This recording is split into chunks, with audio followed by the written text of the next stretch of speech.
Hey guys, tonight we're looking at an updated chest rig from Panda Tactical.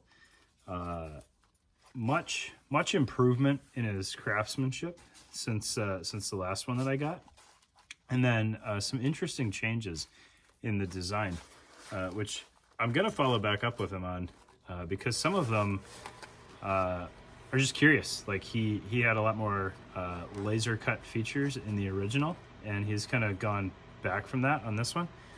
Which in some ways is absolutely an improvement. It allowed him to do some things that some folks tend to look for example, closed bottoms on the magazine pouches.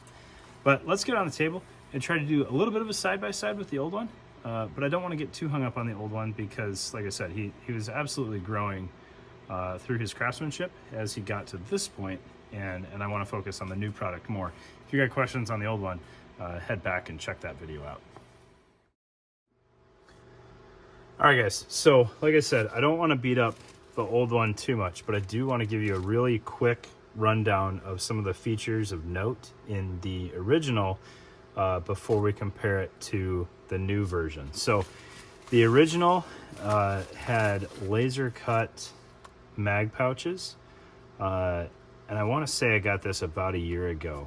So the laser cut mag pouches were absolutely like in my opinion, like, if you can design a pouch, you can design a pouch so that there's very minimal sewing. And I think he did a really good job on that in these originals, but there was an open bottom on the magazine pouches, right? And there's a lot of raw edges throughout, which I don't know how well I called out in the original video. I feel more comfortable calling it out now because he's grown past that point. So laser cut mag pouches, laser cut lids. Of note, a MOLLE field on the front of these pouches should you not need the flap. That's usable. If you do need the flap, you got Velcro to mount it on there. And then the sides had full webbing to allow some flexibility in ride height there. But one of the things I do believe I called out is kind of the raw edges in his craftsmanship. Right. So and the style of lid, I think that's worth noting, was this kind of, I don't know, almost scaly cut on the lid. All right. Looking at the new one, interesting changes in my opinion. Keeping in mind though that the finishing work has increased throughout the rig. So most notably, let's take a look at the shoulder straps. What was a raw edge on the old ones is now tucked in and sewn shut on the new.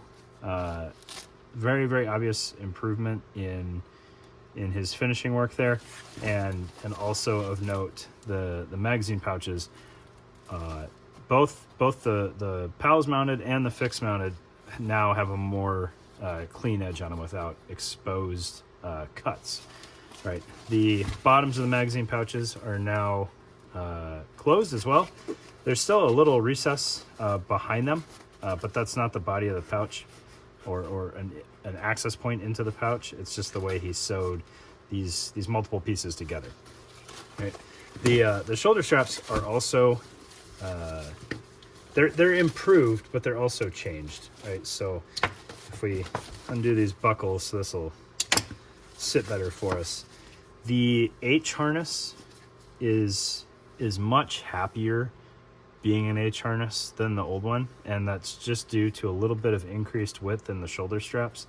This stitch line here just does a better job of helping it keep its shape. If you don't like wide straps, well, maybe that's not an improvement, but I think overall the straps are improved. There's more usable attachment points or tether points or mounting points, however you want to look at those. On the chest portion, if you wanted to shot cord a bib on here, you absolutely could. It's in the right spot. On the old one, all the attachment points kind of started here and then went up from there, so not overly usable. So I do think it's an improvement. Still not padded, so the fact that they're a little bit wider really shouldn't matter. They can't get in the way of anything too much without any padding in there. And then the style of lid changed. Now, I like the new cuts. They look a little bit more natural. And hopefully I can get this to kind of pop for you guys on screen, but it's a little bit more leafy. So the camouflage effect is much more pronounced.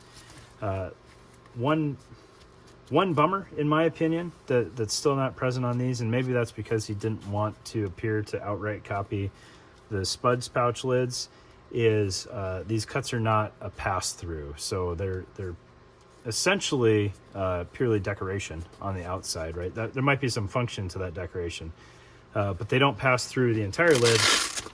So if you're trying to shove antennas or anything through there, you can't do that, and it doesn't have the kind of added side effect that the Spuds lids do, where they can kind of like catch on corners of things that are loaded in the pockets and kind of form around them better, right? But I do like the lids. He's also kind of notched the corners on here so they're not quite as much of a snag point. And then he changed the side panels to essentially drive that where you're gonna mount the pouches.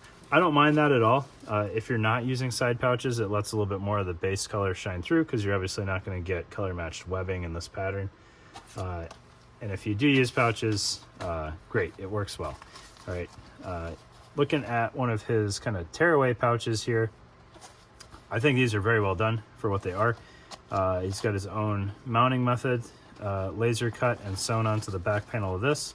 A little interesting that he does this on the back of the pouches and not on the sides. You could laser cut mounting platform there that would essentially provide the same purpose, but maybe that's easy enough to knock out. So I think these are really nice standalone pouches, actually, with the only kind of downside being the lid not being a pass-through, because my kind of intended use for these side pouches was for comms, but it's not a huge deal. I can just move the antenna out the side.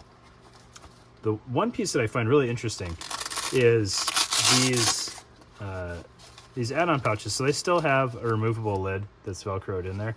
The length of the lid seems to be a little bit better, and the Velcro lines up a little bit better for what would commonly be in there, being 5.56 megs.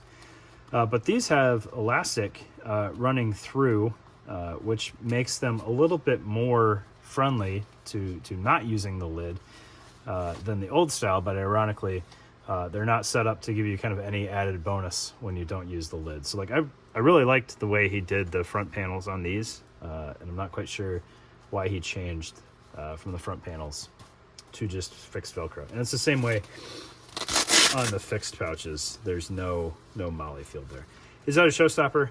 Not at all. If you're running 2 mags in a pocket, you probably should have a lid on it anyways. As soon as you pull one, it's going to be too loose for the other one. It was just an interesting change. In my opinion, that was a little bit of a step backwards, but I can see why it's not included.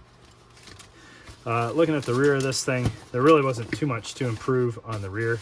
Velcro, in my opinion, a little bit short. It could have gone down to the bottom, make it a little bit more potentially placard friendly or dangler friendly. If it's not going to do either of those or be optimized for either of those, just make it a chest rig and get the Velcro out of there altogether. But you can always throw something like an axle sandwich bag in there to give you a little bit more intentional admin space. So it's not without use. And then you do have a map pocket of sorts on the rear. I did point this kind of flaw out. I don't want to call it a flaw, it's just a different way of doing things. In the Midwest Armor high-low chest rig video, where they had sewn their straps to the front panel of the portion, which allowed you full access to this width. This one, it's kind of cut down because of the shoulder strap risers there. You do have the width over on the sides only to this point, so your stuff's not going to get really lost. But it is kind of a tight opening to access potentially everything that could go in there. So I don't know, and I apologize, I don't know how much these cost. I wasn't fully expecting a whole new setup. I was just asking for the pouches. So I don't know what they cost, and I don't necessarily know the name to order it. But if you hit up Trash Panda on Instagram or Reddit or wherever he posts, because I think he's in a lot of places, just ask him about his chest rig, and if you got interest, that should get you close enough or in the ballpark to start talking prices. So Trash Panda definitely has increased his finishing work. Huge fan of seeing that. Designs can change, absolutely, but as long as the finishing work is there, like, that's good solid growth to see out of a dude that's fairly new. All right, so check them out.